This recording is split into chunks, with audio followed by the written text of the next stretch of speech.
안녕하세요. 한빛고등학교 2학년 여러분, 시험 보시느라 정말 고생 많았습니다. 지금부터는 2023년 1학기 기말고사 한빛고등학교 2학년의 기출 분석을 송이쌤 저와 함께 같이 한번 여러분과 좀 나눠보도록 할게요. 시험 범위가 정말 많았었는데 여러분 진심으로 고생 많았습니다. 자, 그러면 우리 이번 시험은 어떻게 출제가 되었는지 같이 한번 좀 보도록 하죠. 자, 먼저 쌤이 준비한 엑셀 파일 한번 보실게요.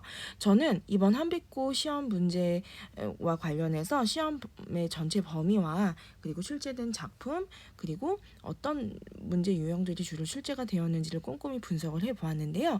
먼저 우리 천재적 문학교과서를 기반으로 지난 6월 30날 우리 한빛고등학교 학생들 열심히 시험 잘 치렀습니다. 시험이 지난 중간고사랑 대비를 했을 때 범위도 비슷했고 난도도 비교적 비슷했다고 봐지거든요. 자, 먼저 우측 상단에 있는 시험 범위 한번 보시게 되면 교과서 작품 우리 고려가요 서경별곡부터 해서 고대가요 공무도화가 학습활동에 있었던 작품이에요. 또 시조 우리 고인도 날 못 보고는 원래 평시조라기보다는 이황의 도산시비곡에 수록이 되어 있는 우리 언학의 구수 파트에 들어있는 작품이었어요.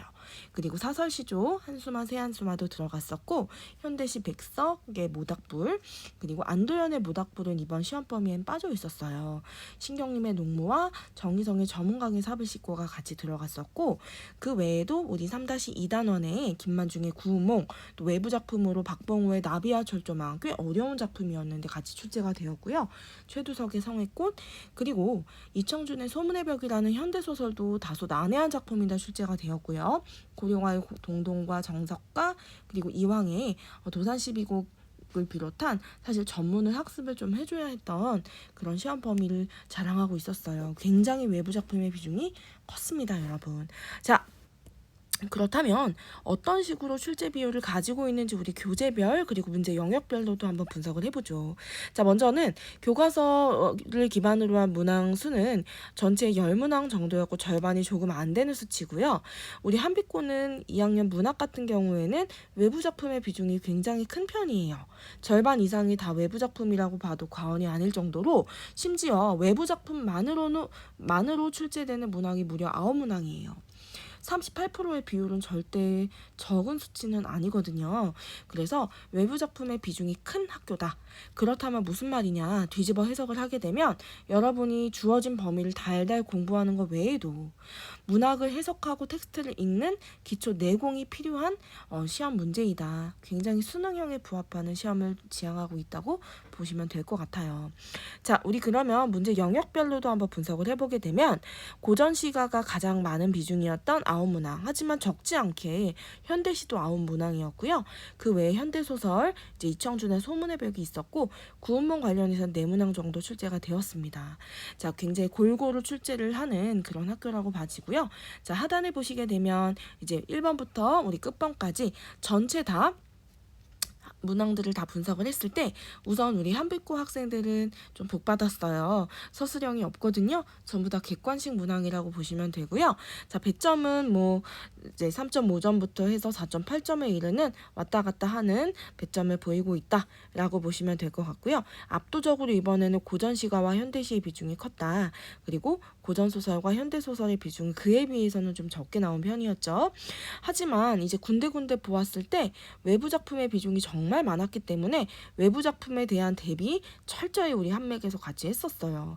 그래서 여러분 시험 보시느라 정말 고생 많았고 가장 흐뭇했던 것, 흡족했던 것으로는 시험 보던 날 여러분이 저에게 어떤 연락이 왔냐? 자, 선생님 저 몇 점이에요? 라는 연락이 왔을 때 제가 기뻤던 이유 중에 하나 중간고사 때 점수보다 정말 많은 친구들이 상향이 되었습니다. 진심으로 축하하고 여러분 고생 많았어요. 자, 문제 출제된 이 유형을 좀 우리 같이 좀 보게 되면 압도적으로 많이 출제된 게 여러분 뭐로 보이시나요? 네, 그래요. 표현상의 특징. 이 문맥적인 의미 파악. 주로 이 표현상의 특징에 대한 문제가 정말 많이 출제가 됐어요.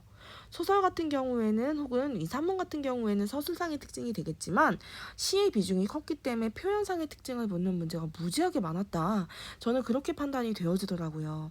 따라서 여러분 지난 1학기 중간고사 때에는 허를 찌르는 그 어휘 문제가 출제되었던 거에 비해서는 철저히 여러분이 표현상의 특징 이 수사법, 기법들을 열심히 숙지를 하고 대비를 한다면 어렵지 않게 풀어낼 수 있었던 그런 시험이다. 저는 그렇게 생각이 되어집니다. 그래서 24개 문항 여러분 잘 풀어냈고 열심히 보시느라 고생 많았습니다. 그럼 본격적으로 이제 실제 문제도 한번 구경도 해보고 총평과 대비책도 한번 보도록 할게요. 자, 한빛고등학교 2학년 우리 1학기 2차 고사 기말고사에 대한 문제 분석 한번 상세히 좀 한번 보도록 하죠. 자, 제가 다양한 문항들을 분석을 했을 때 좀 눈여겨볼 만한 특징들을 좀 정리를 해봤어요. 첫 번째로는 앞서 언급드렸다시피 외부 작품의 비중이 컸다. 그리하여 본문과 교과서 속 본문과 다양한 외부 작품과의 연계를 토대로 한 문제가 많이 출제가 되어서 가령 우리 서경별곡 같은 경우에 고려가요였어요. 그러면 제가 3분 후를 외우라고 했는데 3음보 또 332조, 333조, 334조와 같은 이런 음보율, 음수를 잘 기억하라 그랬고 또 분연체, 분절체 그리고 후렴구 이와 같은 패턴을 지니고 있는 또 다른 우리 고려가요 가시리를 비교하여 냈는데 물론 여러분 형식상의 특징도 될 수 있겠지만 정서적으로 우리 서경별곡에서는 화자의 태도가 어떠했죠?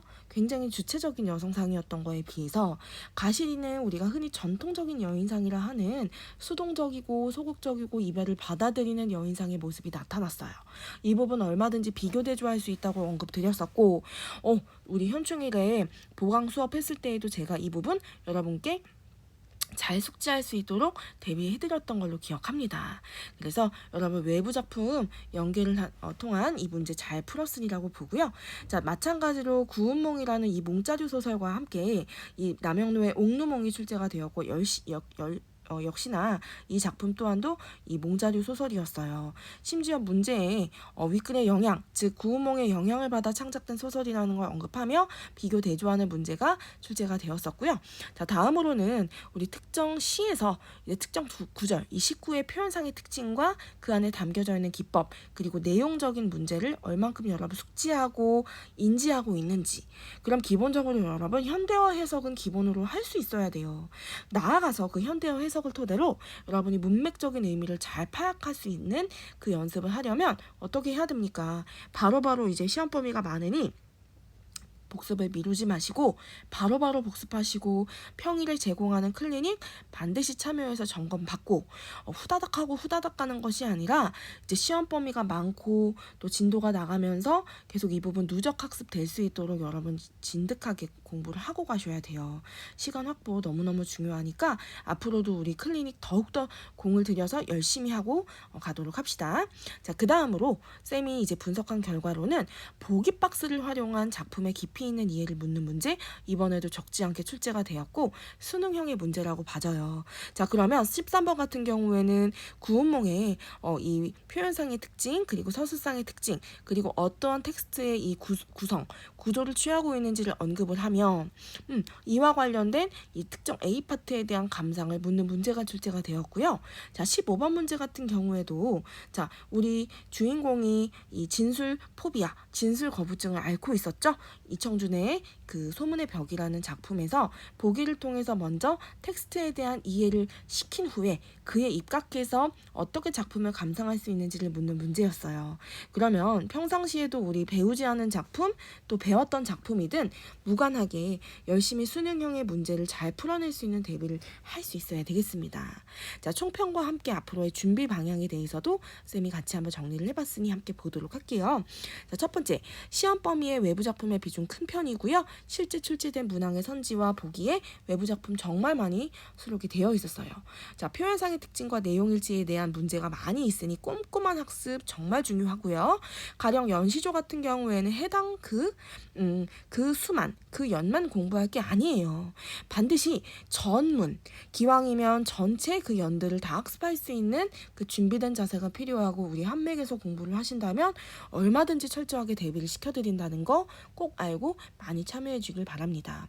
고로 1등급에 대한 컷은 지난 중간고사와 비슷하게 혹은 조금 더 낮을 수도 있어요. 80점대 후반에서 아마도 90점대 초반이 아닐까.